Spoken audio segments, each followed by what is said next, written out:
Before our debate officially begins, we'd like to introduce our two candidates to the audience gathered here today and to those that are listening and watching from afar. We start by welcoming Mrs. Chrissy Casilio, the Republican candidate for Erie County Executive. Mrs. Casilio was born and raised in Clarence and is a proud graduate of Clarence High School. After high school, she attended the State University at Buffalo, where she earned her degree in journalism. Casilio is married and is the mother to 3 children. In 2014, she founded Casilio Communications, a multifaceted company that provides marketing, public relations, branding, and advertising services to clients around Western New York. Casilio was selected in 2013 by Buffalo Business First for their 30 Under 30 honor. This is Casilio's first run for public office. Welcome to St. Joe's, Mrs. Casilio.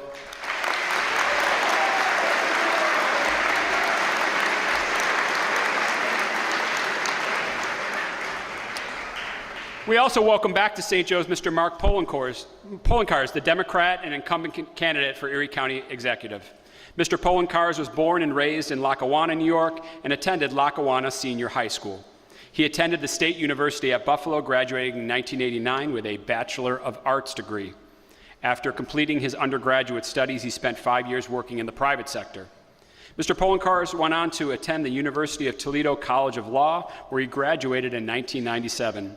He practiced financial and corporate law in Buffalo for a number of years. In 2006, Mr. Poloncarz was elected into office and served as the Erie County Comptroller for 6 years. In 2012, he was elected as the Erie County Executive for the first time and has since been re-elected for a second term and a third term. Mr. Poloncarz is now running for an unprecedented 4th term as Erie County Executive. And this is the 4th time that he has debated at St. Joe's, a new record for the St. Joe's debate. Welcome back to St. Joe's, Mr. Poloncarz.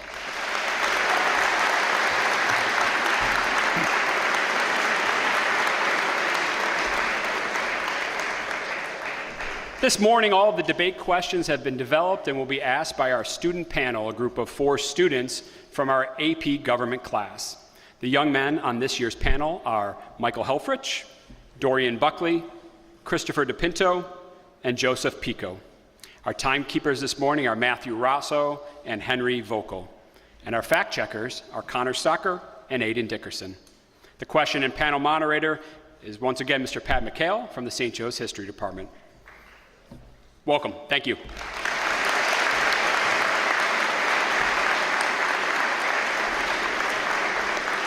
And I now turn things over to our debate moderator, a longtime social studies teacher at St. Joe's and the moderator of the St. Joe's debate for the past 39 years, Mr. Ted Lina.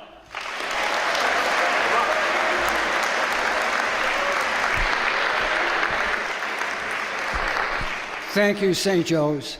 I can't tell you how proud I am of this school, and especially my AP government class, that worked diligently on preparing this debate.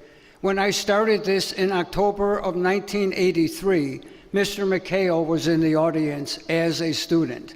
Also, our principal, Mr. Spillman, also served on the debate panel himself when he graduated several years later.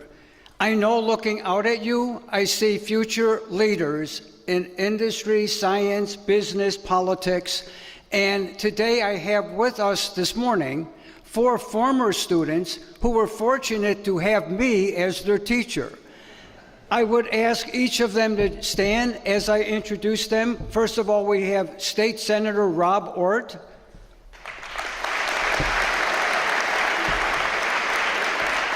We have a Supreme Court Judge, Emilio Colavacchio. We have another state senator, Tim Kennedy.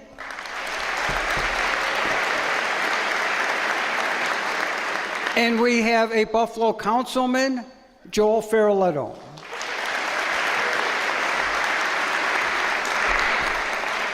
I thank you for joining us this morning. This year, we are very pleased to host the debate for County Executive.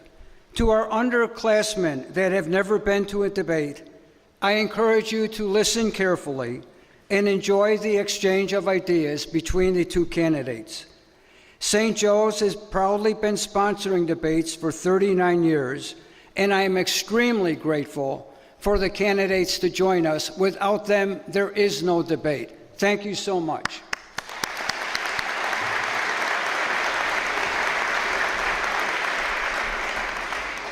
The issues that will be discussed this morning will ultimately have an impact on all of us. The topic is the future of Erie County. At one time, Erie County was part of Niagara County, and in 1821, it became a separate political entity. There are 27 towns and cities in Erie County, including the city of Buffalo. The county has a population of just under 1 million people, an annual budget of approximately $1.7 billion, that's billion dollars, and the county executive is elected to a 4-year term, and the salary is $107,000. I will now go through the format for today's debate. So each candidate will be given an opening statement of 2 minutes each. Ms. Casilio will begin, followed by Mr. Poloncarz. There is no rebuttal to opening or closing statements. There will then be a moderator question that each candidate will have 2 minutes to respond to, which the panel deemed the most important question, with no rebuttal. We will then begin with our panel questions. A direct question will be given 1.5 minutes, and the rebuttal will be 45 seconds.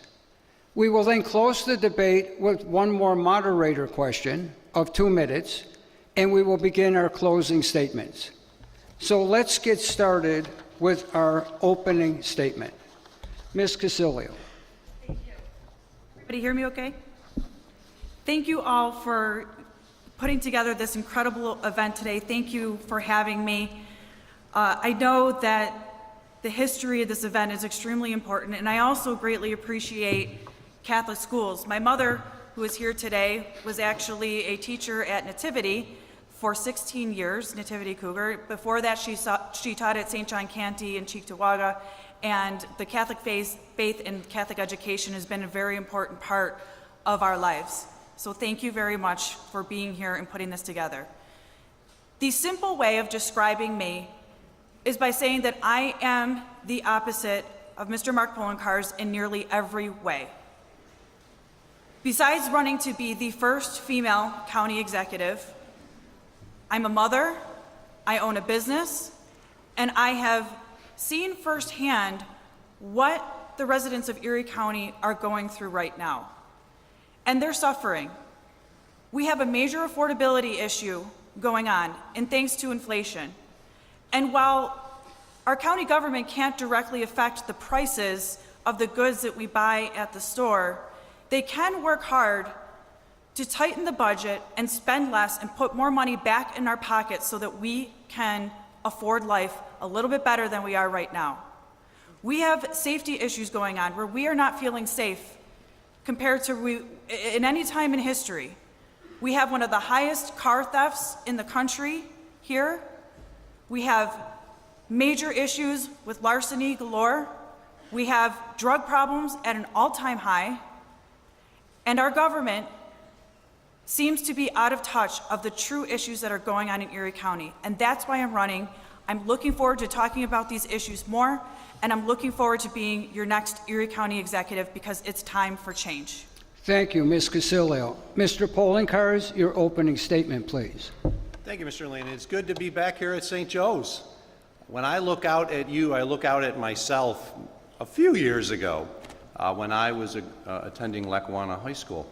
I grew up in Lackawanna with my parents and my 2 younger brothers. My father was a steel worker, my mother was a nurse, and it was good life until, of course, the steel mills closed. And in a very short period of time, 30,000 plus people across all of Erie County lost their jobs. And it created an economic malaise that unfortunately existed in our community for decades and decades. I went away to college for law school, the University of Toledo, as was noted. I came back in 1997 at a time that everyone else was leaving. Many of the people that I graduated high school and college with left. Why? Because they couldn't find a job here. But I knew what we had in this community. I knew what existed in Buffalo and Erie County, and I wanted to work hard at it to try to restore what we once had. And that's what we've done. I practiced law for a number of years with a couple firms, Watson Bennett and Kavanaugh and Cook. And then there was a terrible fiscal crisis in which Erie County government was basically driven into the ground near bankruptcy by the former leaders of our community. And I ran for county comptroller to help alleviate the problems, the chief financial officer of the county. And I was privileged to serve as county comptroller. And then in 2011, I didn't like the direction our county was going under my predecessor. He believed that government should be run like a business. Government is not a business, and it should not be run like one, because government provides services to everyone in our community, including those you'll never make a profit on. And the people gave me an opportunity to serve as county executive. And I'm proud of what we've done. We have the lowest unemployment rate in the history of our community. We have the lowest tax rate in the history of our community. We have thousands of jobs available. When I graduated high school, there were not thousands of jobs available, which is going to be good for you, because if you decide not to go to college, you can get a job and stay in our community. We've built this new Buffalo, this new Erie County, and I'm looking for one more term to continue the work. Thank you. Thank you very much, Mr. Poloncarz. Our next question will be a moderator question, and each candidate will be given 2 minutes with no rebuttal, beginning, of course, with Ms. Casilio. Every resident of Erie County knows all too well the dangers of winter weather. Last December, our county, especially the city of Buffalo, suffered one of the worst blizzards in our history. It left hundreds of thousands of people without power and killed at least 47 people in Erie County.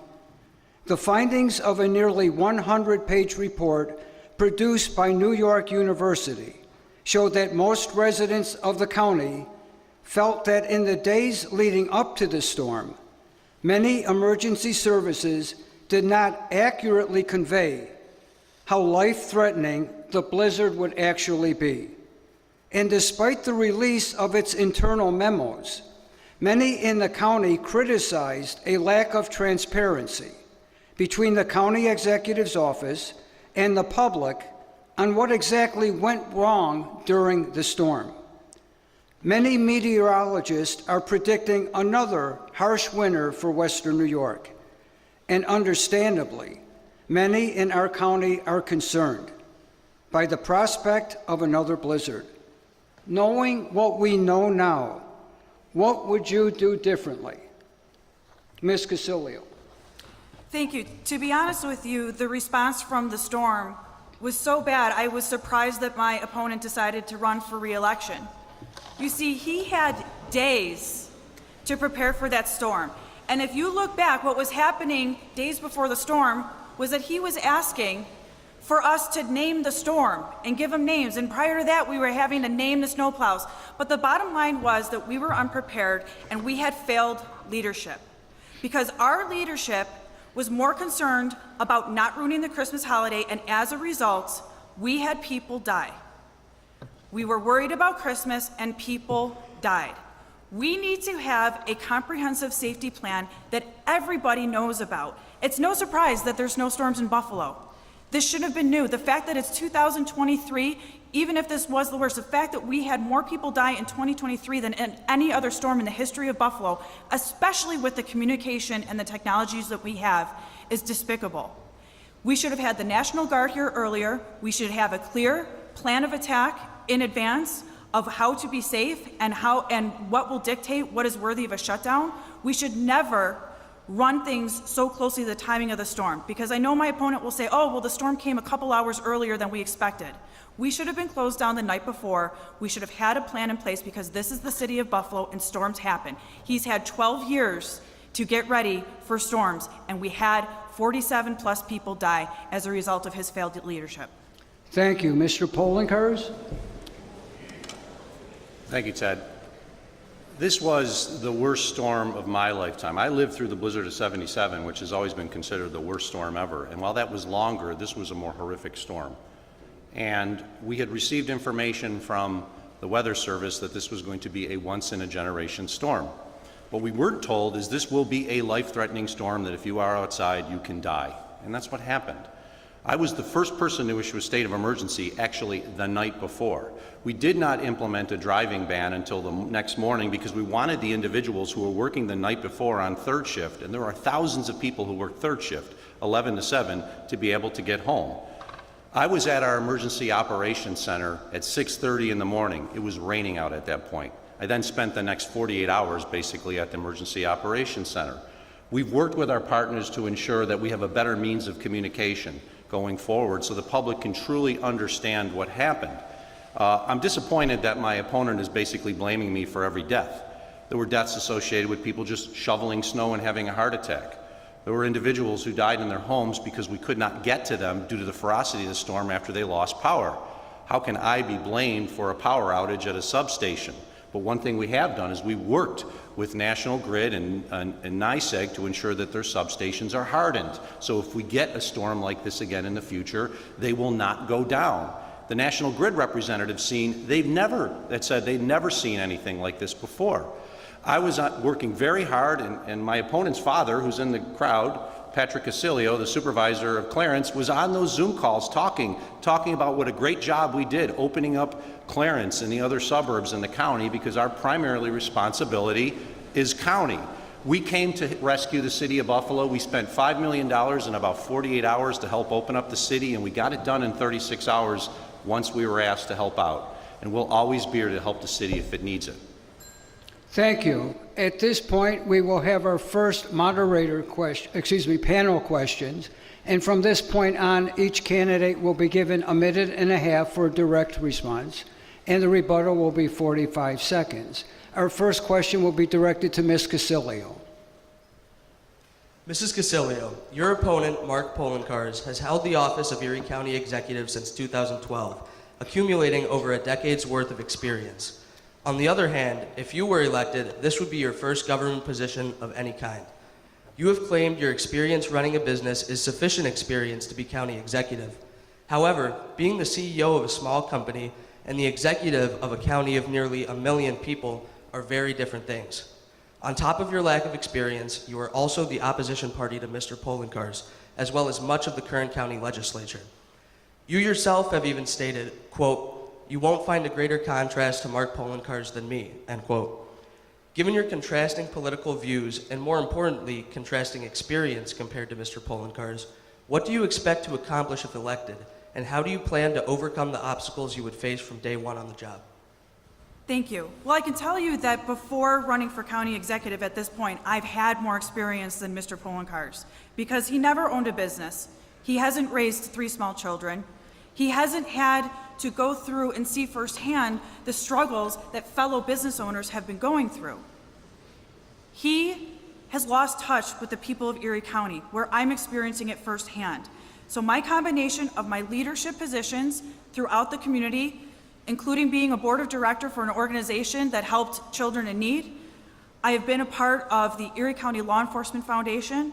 I've been a proud third-generation Clarence Rotarian. And when it comes to running a business, the fundamentals are still there, where you, as a business owner, have to find people that are more talented than you, and most importantly, you need to hold people accountable. You need to make sure people are doing their job and they're doing it the right way, because that's what makes the difference between success and not, accountability. And that's what I'm going to bring to county government, because at the end of the day, all the services that we provide are important, but it's most important for us to remember that our job is to serve the people of Erie County and not anybody else, the people of Erie County first. Thank you. Thank you. Your rebuttal, Mr. Poloncarz. Well, the one thing I've always said since I've been county executive is we work for the people. My bosses are the 950,000 or so people of Erie County. If you live in Erie County, you're one of my bosses. Experience matters. It really does. I was a practicing attorney, getting out there, working with clients, working with my partners and others in our firm to ensure that that business could be run and we could pay the employees and the salaries that we had. I then was elected the county's chief financial officer at CFO and did that for 6 years. I've now been the county executive for my 3rd term. And I'm going to put this out there. If you have a family member that has cancer, do you go to the person who is just out of medical school? No. You go to the specialist who's experienced and knows how to handle the issues, and that's what I can do. Thank you. Our next direct question to Mr. Poloncarz. Mr. Poloncarz, With the influx of migrants into New York City Mayor Eric Adams started relocating the migrants throughout New York, with 540 coming to Buffalo. Over the summer, multiple counties declared states of emergencies as a way to bar any incoming migrants from using local hotels. At the time, you said, quote, "I will not be issuing an emergency order prohibiting the housing of such persons. Not only is such an order illegal, it is morally repugnant," unquote. However, subsequent to allegations of rape and sexual assault against a number of these migrants, you issued an order that prohibited any more migrants from coming into the county until you could, quote, "work out a new security plan," unquote. As of today, no such security plan has been announced. What is the future for migrants coming to Erie County? Well, actually, I did not issue an order. I had a conversation with New York City Mayor Eric Adams, in which we agreed no one would be sent until we could solve more of the issues. And that's one of the reasons I also had a conversation with Governor Hochul, and she put the National Guard not only here, but at every location in New York State where migrants were. I said what I said, and I still believe it, because it was illegal to issue a state of emergency to bar individuals for allowing them to be in housing, hotels, based on where they came from, the color of their skin. That's illegal under Title IV of the 1964 Civil Rights Act. And I believe it's morally repugnant to do and issue an order like that. You issue an emergency order during a blizzard or when things went really bad in COVID. But my opponent and others just issued emergency orders because they disagreed with something politically. On an average basis, more than 2,000 immigrants, refugees, asylum seekers come through Erie County. And we never hear about them because they just come through, they either stay here or they go elsewhere and become new Americans. Yet others, including my opponent, made it sound like 500 individuals coming into our community was this takeover. It wasn't. We had 2 bad incidences, and those individuals need to be held responsible under the law for the crimes they may have committed, because remember, they're innocent until proven guilty. But since then, things have worked well, and we are creating a better community for all and giving those individuals an opportunity for a better future. Thank you. Your rebuttal, Ms. Casilio? Well, the news this morning said that there have been 13 arrests thus far, but that aside, let me tell you what I find morally repugnant. I find it morally repugnant that we were told that the migrants coming here were vetted, and that was a lie. We were told that this would not cost Erie County taxpayers any of our resources, financially and otherwise. That was also a lie, because guess what? Your Erie County tax dollars are paying for the defense attorneys of the rapist, as well as the prosecution. So what's morally repugnant is that to this day, we still don't know exactly who is here, where they're from, and what the plan is. And in the meantime, our schools are having to deal with the increase of costs. There are major language barriers, there's an increase in crime, and there is no plan and no transparency from this county executive on how we're going to solve that situation. Thank you. Our next direct question to Ms. Casilio. Ms. Casilio, on January 6, 2021, the United States Capitol was sent into turmoil as many protesters of the result of the 2020 presidential election resorted to violence, breaking into the Capitol itself and assaulting all who tried to stop them. At the end of the day, more than $30 million in damages was caused. Over 100 people were injured and 5 people died. Since that day, hundreds of rioters have been prosecuted, convicted, and imprisoned, including at least 4 who were convicted of seditious conspiracy, and just this week sentenced to a possible 22 years. While you weren't present at this event, you commented on a since-deleted social media post that, quote, "I'm marching on DC this weekend Sunday. Biden will not be president." Biden will not be president, end quote. And later, quote, "I'm jealous. I truly wish I could go," end quote. Do you support the Capitol attacks that occurred on January 6th, 2021? And given the events that happened that day, do you still wish you could have been present? So one of the things that you're missing from that quote is the date. And for some reason, my opponent thinks that I have the ability to look into the future, because the tweets that you read were in November, and if I can do the math correctly, November comes before January 6th. On January 6th, I was 6 months pregnant with 2 small children at home. I obviously do not support, nor did I think that it was going to get to that level of violence and destruction at the Capitol. I absolutely condemn those actions. No, I do not wish I was there, and if you look at the dates, I never said I wish I was there at January 6th. And there's a fine difference, but what is happening is that those words are being misconstrued, and my opponent loves January 6th because he's able to talk about it all day, every day, as a way to distract from his failed leadership. Rebuttal, Mr. Poloncarz. Certainly don't love January 6th. It was one of the worst days in our history of our country. I sat there watching it as someone who loves American history and politics and watching this complete attack on our Capitol, an insurrection. My opponent wants to talk about what she said before, but she didn't bring up the tweet that she said afterwards, which was, who were the bad guys there? Making the reference that the individuals who attacked the Capitol weren't the bad guys. There's a reason why she deleted her account. She didn't want anybody to see the extreme nature of her tweets. But if you go to chrissytweets.com, you could see it. And this is a teachable moment to each and every one of you. If you post something on the internet, even if you delete it, it's going to be out there and it can come back and haunt you. Thank you, Mr. Poloncarz.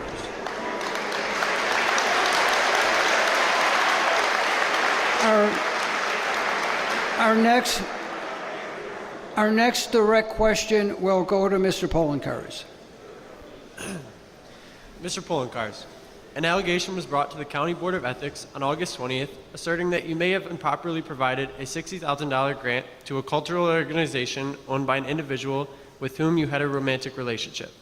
Many of your constituents feel as if there was a lack of urgency in your communication with the county's Capital Projects Committee regarding the possible conflict of interest. Additionally, there has been no clarification on whether the romantic relationship in question existed at the time of the funds were allocated.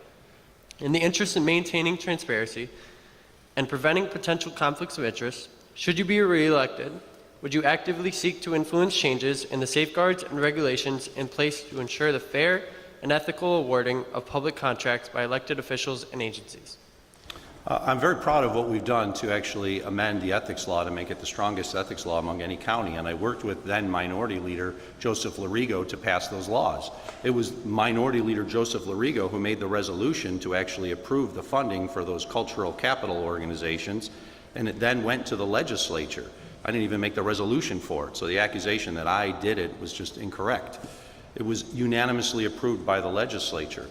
We have strong ethics laws. There are no doubts about that. And the idea is to prevent the elected official or a department head from benefiting financially. So let's just say a family member, like a parent, a brother, or a spouse, were to receive a contract, you want to know, because then theoretically the elected official could benefit financially. This project was used to create a wonderful exhibit on immigration, of all things, that has really been a hot topic issue. There was no financial benefit for me. As I said, the idea is to prevent anything that would financially benefit the elected official or commissioner. There's no benefit that I could have ever derived from it, and our laws are strong. In fact, the strongest ethics laws of any county in New York State, far stronger than actually the ethics code that normally exists in New York State. Thank you. Your rebuttal, Ms. Casilio? Yes, I'm glad you clarified that it is a financial ethical issue, but you seem to leave out the sexual benefits that you give by giving out money to people that you're having relationships with. I attended the ethics board meeting, all of which were appointed by Mr. Poloncarz. The meetings are held directly next to his office, and they had said, per the laws that are set up, that because the person that was receiving the grants was not married to Mr. Poloncarz, therefore no ethics violations were committed, even though there were sexual relationships. And I think that's unfortunate, and that is going to be, when I get to Erie County government, is redefining those ethics laws for other matters in which people might benefit. Thank you, Ms. Casilio. At this point in the debate, beginning with Ms. Casilio and then Mr. Poloncarz, we're going to air a commercial that each candidate has been running. We're going to allow each candidate, 2 minutes to respond to what they're going to watch in a moment, and there will be no rebuttal. If we could cue the first commercial, please. Seen Chrissy Casilio.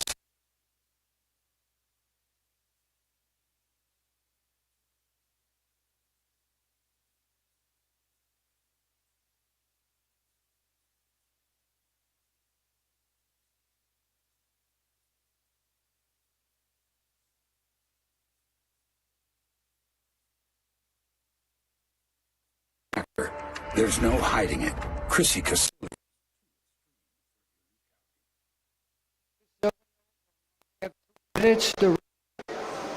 2 minutes to respond to the commercial. Oh, direct question, Ms. Casilio. I apologize. All right, Ms. Casilio. In an interview with WGRZ-TV, you were asked about several controversial and now deleted posts that you have made on social media regarding your personal beliefs about this near death of Buffalo Bill Damar Hamlin being a publicity stunt. You were asked if you take accountability for these statements. While you did say you did take full accountability, you also excused the claims, saying that at the time you were a private citizen and that, quote, it's part of the fun of social media, engaging, poking, and stirring the pot, end quote. Such claims suggest a serious lack of judgment on your part. Do you stand by these posts, or do you think that the fun of social media excuses such statements? Okay, Ms. Casilio will have 2 minutes, and there is no rebuttal to the commercial. Ms. Casilio. Thank you. So, one of the reasons why the Twitter account was deleted is for exactly what you're seeing now, so that you don't have a career politician that's scraping at the bottom of the barrel, taking things out of context to try to paint a picture of something that's not. And the bottom line is, most of those things, if not all of those things, were skewed in a way, if you again look at the dates, if you look at the headlines they're using, they're skewed in a way to try to paint a picture that doesn't exist. But the bottom line is this: I never supported January 6th. I never said that Damar Hamlin is dead. I obviously had commentary on certain topics, but for these career politicians to be able to take those and use that to smear me all over, I think it just shows you how worried he is about his own record and his ability to defend it. Thank you. Our next commercial, please.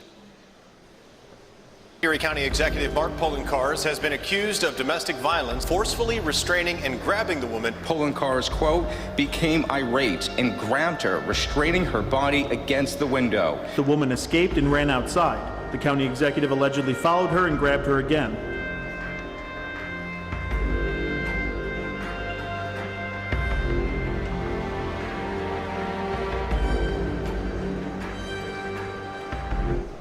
Mr. Poloncarz has 2 minutes to respond to our next direct question. There will be no rebuttal. The county's attention was drawn to your personal life rather than your policies throughout August and into September of this year. The domestic violence incident report by the Buffalo Police in which you are involved, along with the previous accusation of threatening behavior by a woman attempting to serve you with an affidavit in 2022, have led to some question your demeanor and suitability for public office. These incidents have prompted some to call you a hothead and even to call for your resignation. As these disputes have called into question not only your demeanor, but your judgment, how do you intend to reassure your constituents that you are not a hothead, but are in fact capable of facing the future challenges of the county with reason and thoughtfulness? I am very proud of what we've been able to do in my administration, including leading our community through the most tumultuous times of our lifetimes. The issues associated with COVID, where I was there every day getting reports of the number of new deaths that were happening among our county residents. And then the terrible mass shooting last year in May, in which I was there 45 minutes afterwards and worked with our team to ensure that mental health services were provided to those who need it, as well as food to those who lost an opportunity to buy food because their supermarket was now closed for an indefinite period. We've worked very hard during my administration to let the public know about what we've done to ensure that we're creating a better, safer community for all. I am disappointed that a personal matter became public. I've discussed this. I'm talking about the issues that matter to the people of Erie County, and when I go out on the campaign trail, I'm hearing about those issues. Inflation, issues associated with whether we can actually move forward as a community during this national and international crisis. And I very much appreciate the opportunity to talk about those issues with the public because they understand what matters. My record as county executive is one of leading this community through the worst crisis our community has ever seen. And I'm looking forward to doing that if I'm given the opportunity to serve one more term on Election Day. Thank you. We will go back to our format with 1.5 minute direct and 45-second rebuttal. Our next direct question is to Ms. Casilio. Mrs. Casilio, On May 14, 2022, a man from Conklin, New York, entered the Tops Friendly Markets on Jefferson Avenue and opened fire with an illegally modified Bushmaster AR-style rifle, killing 10 and injuring 3. After being taken into custody, the assailant pled guilty to 10 counts of first-degree murder and was subsequently sentenced to life in prison without a chance for parole. While capital punishment has been outlawed in New York State, it is still possible that the perpetrator will be charged with federal crimes, which could possibly subject him to the death penalty. This second trial, however, would not be necessary if New York State still had the death penalty on its books. Would you support or oppose this man being sentenced to death should he be convicted of federal crimes? And would you support or oppose New York State readopting capital punishment for crimes such as a murder? Absolutely. I don't need a minute and a half to answer that. What he did was horrible. He deserves to die. One of the saddest parts about that were the people that suffered. And I attended an event held by the 100 Club of Buffalo where they honored the heroes of that day. And there was a lot of heroes that came through, and it made me proud of the city of Buffalo and Western New York and our ability to come together. But far too much New York State and Erie County has policies that cater to the criminals, and law-abiding citizens get punished as a result of that. So yes, he needs to go. Rebuttal, Mr. Poloncarz. As I just said, actually I was on site about 40 minutes after the shooting. I did not go into the Tops, but I was outside, saw things nobody should see. I'll leave it up to the family members of those who are deceased as to whether or not he should be subject to the death penalty under the federal rules.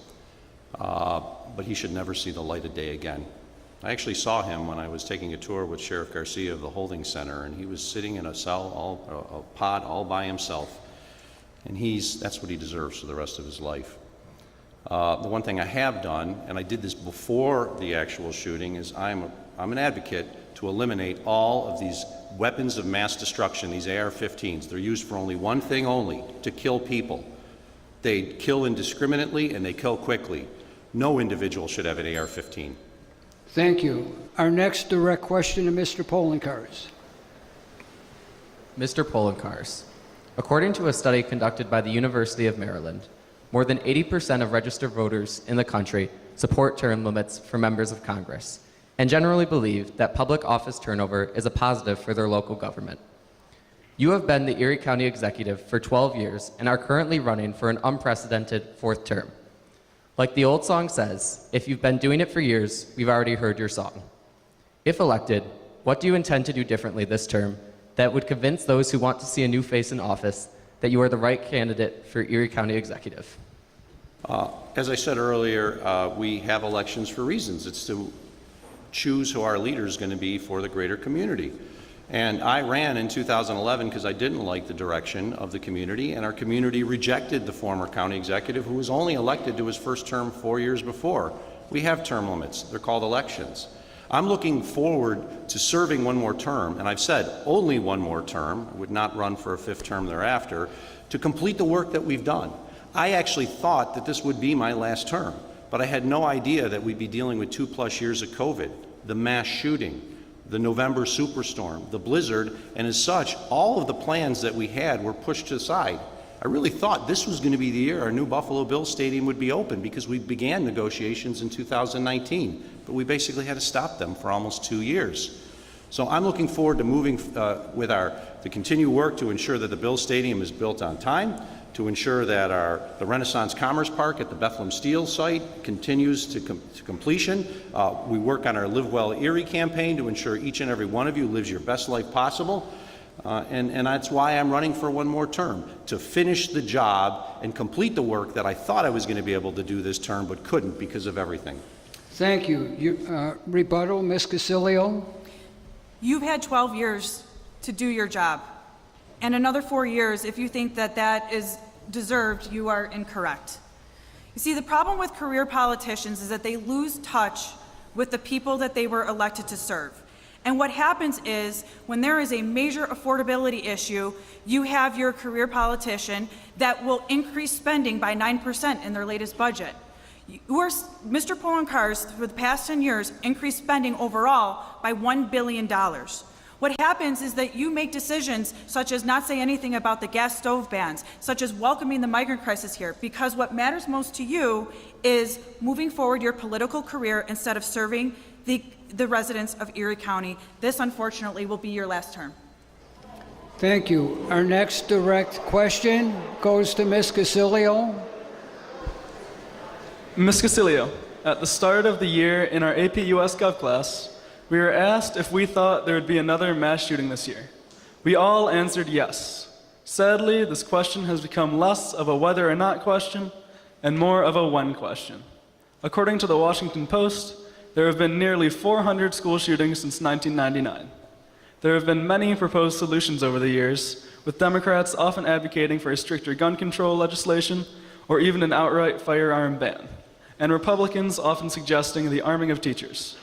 Many schools lack the financial wherewithal, even for basic security measures, for keeping the students safe, such as metal detectors. It has been 25 years since Columbine, and little to nothing has actually been done. As a political newcomer, what solution do you have for this epidemic that past politicians have failed to deliver on?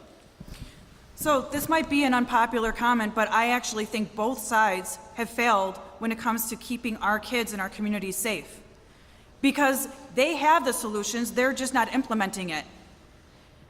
Taking away guns from law-abiding citizens and taking away their ability to protect themselves does not change a thing. All it does is make people feel less safe. And just like Mr. Poloncarz having armed security guards follow him at various events, we have a right to be armed and be able to protect ourselves from harm's way. Look at what is happening overseas. We need the ability to protect ourselves. In my plan, I have a family-first agenda, and we are going to make sure that it is a priority getting armed SRO officers in every single school in Erie County. Because, again, there's been no actual solutions that have happened, but in the meantime, we still have kids that are vulnerable. And we still have many schools that are not properly protecting their kids, and that needs to change. But in no way do I think that good law-abiding citizens losing their ability to protect themselves is going to change anything when it comes to these mass shootings. We have to get serious about the root of the problem. We have to get serious about mental health issues, and we have to get serious about being proactive in protecting our children. Thank you. Your rebuttal, Mr. Poloncarz. There was a time in our country where we did not have school shootings. We did not have mass shootings. I grew up in that time. And there was a time in our country when these weapons of mass destruction, these AR-15s and the like, were banned, and we didn't have school shootings. And now we have them. Why? Because they were allowing the weapons that can be used to indiscriminately kill dozens of you at a single time out on the streets. And the argument is, well, we're creating a safer environment, and a good guy with a gun can take care of a bad guy with a gun. But there was a good guy last May. His name was Aaron Salter, a retired police officer who got shots off and hit that horrible human being who killed all those people. And yet he was killed and could not take down that man because of the body armor that he was wearing. We need to ban those guns. Thank you. Our next direct question, Mr. Poloncarz.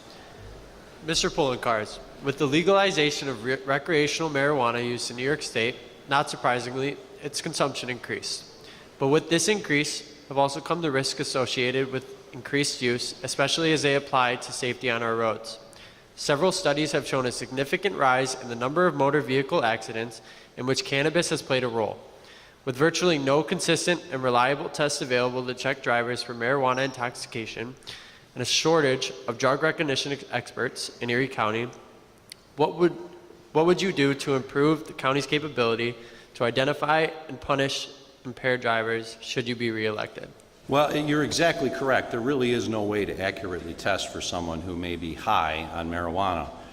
That's the problem. And what we've done in my administration is we've continued our investment in the Stop DWI program, which is driving while intoxicated, but also driving while under the influence of a controlled substance like marijuana. Now, marijuana is not a controlled substance. However, we still arrest people for DWIs for drinking under the influence of alcohol. It is a difficult decision, and that's why we've invested more in a lot of these road stops that you see when you're driving along and the police are there and they check to see the individuals if they believe that they're intoxicated. We continue to do that. I look at it, and I think all of us can see it. There's not a few days that goes by when you don't drive down the road and you see someone who's weaving along, and my first initial thought is, I'm going to get that license plate number and call 911, because that someone might kill someone. And having been and attended, unfortunately, funerals of individuals who died as a result of car accidents from the negligence of others, I don't want anybody to go through that. So we've continued to invest in the Stop DWI program, and we will increase investment. Thank you. Your rebuttal, Ms. Casilio? You'll notice a pattern, particularly with New York State elected officials. They make a decision and then try to deal with the consequences after the fact. Before any laws regarding marijuana use and distribution was in place, all of those systems should have been planned for as far as how we would handle the driving situation and what other problems it would lead. Same with the migrant crisis. We say bring the migrants here without having a plan in place as far as how we're going to be able to afford it, how it will affect our community, how will it affect our schools. It seems to be a pattern, and because our officials are more prioritizing getting that legislation out there so they can brag about an election year without understanding and handling the consequences of what may happen. Thank you. Our next direct question to Ms. Casilio. Mrs. Casilio, in your campaign for county executive, you have proposed cutting taxes in Erie County by as much as 10%. This would be one of the largest tax cuts in the country, or the county, since 2001, when then County Executive Joel Giambra's 16% tax cut was implemented. This cut led to significant use of the county's general fund balance, crippling much of the county's reserves, and eventually resulting in an ironic but necessary increase in taxes. If elected, are you still willing to cut taxes by such a large amount? If so, where do you propose getting the required money to run the county, and would you consider taking from public services such as libraries, parks, and senior services? Yes, this is actually a very simple answer.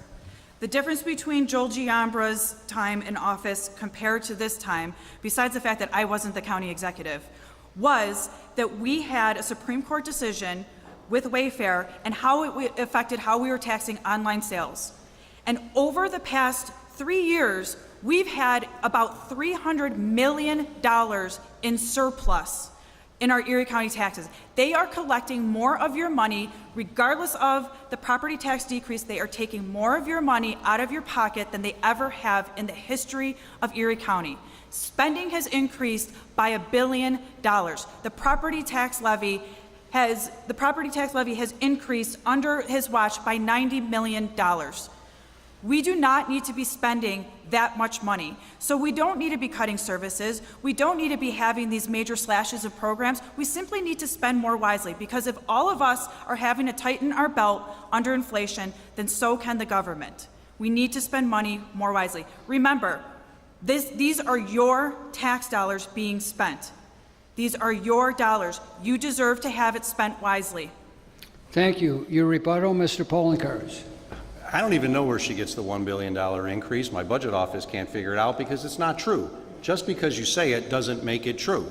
It actually was much less than that. And she talks about a 9% cut in the property tax. Well, you'd have to pay for it elsewhere. And I don't understand, because she talked about there being a 9% increase in the budget, so we'll recut the property tax by 9% to make up for it. Well, you'd actually have to cut the property tax by 50% to make up for the increase, which 75% of the increase is due to state mandates. And nothing against my friends in state government, but we just got hit with a $25 million bill from New York State for Medicaid. We can't ignore that. We have to pay it, which means you'd have to cut libraries, parks, and other services that the public wants. There is no money tree where you can just go out there and pay for the services that you want. Thank you. Our next direct question to Mr. Poloncarz. Mr. Poloncarz, since its opening in 1955, the Skyway has polarized Western New Yorkers. While some hailed it as a real achievement in traffic, many also considered it an eyesore and an impediment along Buffalo's already overly industrial waterfront. More recently, however, calls to take it down have increased dramatically. This sentiment has been echoed in the words of Representative Brian Higgins, whose 26th congressional district includes the Skyway. He has said, quote, "The Skyway is dangerous, it is dated, and it is dirty," unquote. It is frequently closed in inclement weather because of its slippery conditions and extreme winds, and it is in a state of disrepair as evidenced by dangerous falling debris signs placed all along the pylons of the Skyway. If elected, what will you do about the Skyway?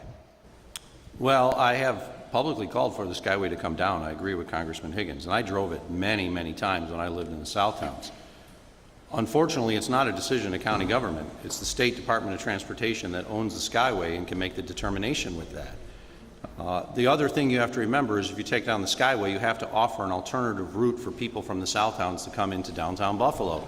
And there has been talk about a South Towns connector that would go from Route 5 up Tiff Street and then go over to the 190. But that in itself might be $1 billion project. My preference is to take the Skyway down. I'm not a fan of the Skyway as someone who's driven it many times, including when it's very windy up here. It could be 30-mile-an-hour winds at the base, and it could be 60 to 70-mile-an-hour winds at the top. I'm not a fan of it. I wish it would come down, but it's not a decision that county government plays a role in, other than advocating for it to come down. Your rebuttal, Ms. Casilio? I agree, it's not an Erie County decision. However, as he said, you do have a seat at the table. What I hope and what I would do as county executive is similar to what was discussed in the last question, is I would make sure we vet all the consequences first before we just make this rash decision, because a ribbon cutting doesn't matter as much as people's safety and having a program in place before we spend billions of our taxpayer dollars to make sure that the plans are sound in place and have the best interests of Erie County residents. Thank you. Our next direct question to Ms. Casilio. Ms. Casilio, for the past 4 years, COVID-19 has widely been considered the #1 public health issue that Erie County has been facing.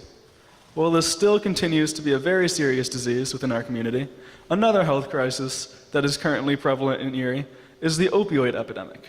This year, Erie County is on track to have more deaths resulting from opioid overdoses than any other year since the cases began spiking in 2015. Some steps have been taken to address this issue, such as distributing free Narcan, a medicine that works rapidly to reverse an overdose. While this has helped significantly, there are still many people unfamiliar with the program who will continue to be at risk. If elected, how would you plan to make more people familiar with the resources the county has to offer? And what steps would you take to reduce the number of opioid-related deaths in Erie County? Yeah, it's amazing how there's more people that have died, not only in Erie County, but in the entire country of opioid deaths. But we had the daily press conferences with Mr. Poloncarz from COVID.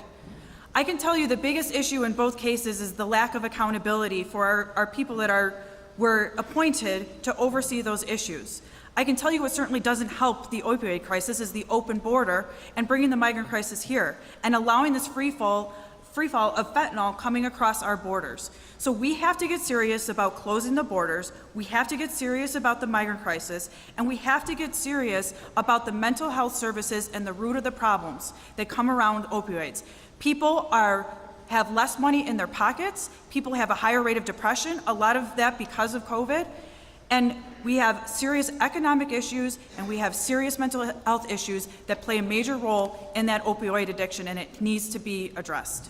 Thank you. Your rebuttal, Mr. Poloncarz. Once again, she gave inaccurate information.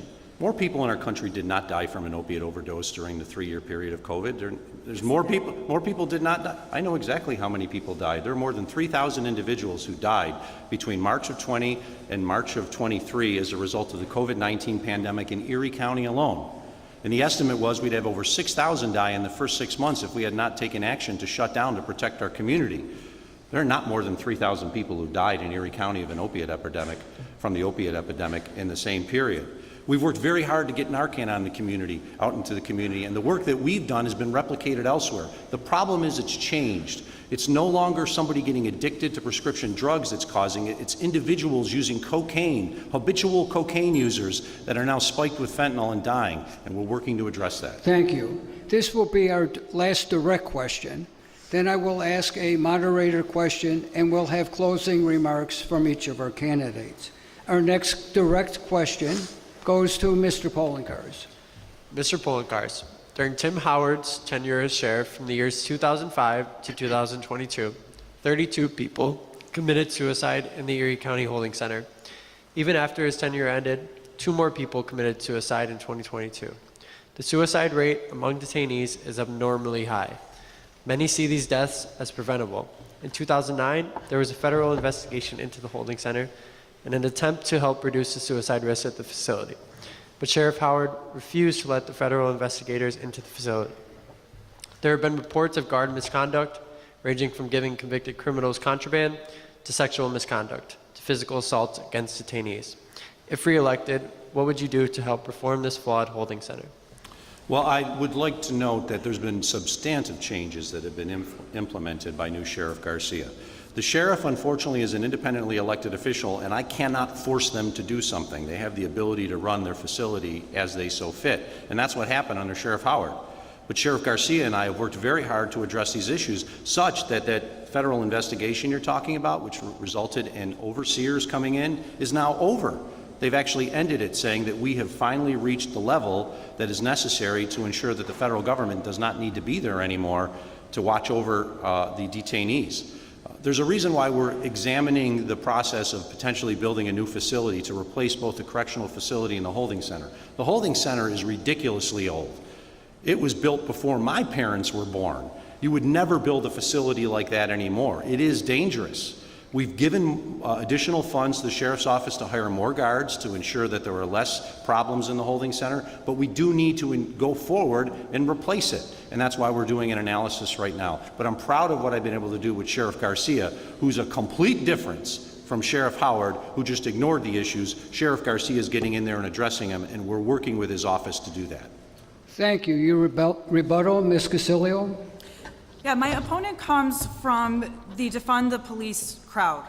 He has openly endorsed people that have said that, and that is a major part of the people that he affiliates himself with. Besides funding and besides the jail, there is a major morale problem when it comes to our sheriffs. There is a recruitment problem. The sheriffs are overworked and underpaid and understaffed.